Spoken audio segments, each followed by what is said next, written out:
இந்த உலகம் நீ எப்போது கீழே விழுவாய் என்று பார்த்து கொண்டிருக்கும். நீ ஏறுவதையெல்லாம் ரசிக்காது. பணம் இருந்தால்தான் நீ உறவினர், இல்லை என்றால் உறவு இல்லார், அனாதைதான். வாழ்க்கையில் எந்த ஒரு உயர்வுக்கு நீ போனாலும் உன்னை மட்டம் தட்ட கீழிருக்கும் நபர்கள் குறைத்து கொண்டுதான் இருப்பார்கள். பணத்திற்கு சாதி மதம் எல்லாம் இல்லை. பணம் இல்லையேல் சாதி மதம் எல்லாம் பார்க்கப்படும்.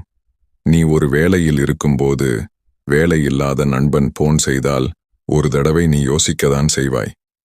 கடைசி வரை உன் கூட இருக்கப் போகும் உறவு நீ மட்டுமே.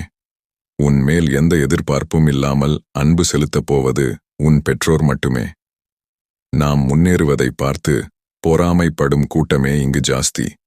அந்த பொறாமை அவர்களை என்னென்னமோ வேலைகள் செய்ய தூண்டும். பல நேரங்களில் நம் முதுகில் குத்துவது நாம் நேசிக்கும் உறவுகளே. இது புரிய நாள் ஆகும். நாம் இருக்கும்போதும் இறக்கும் போதும் நம் பின்னால் பேசுபவர்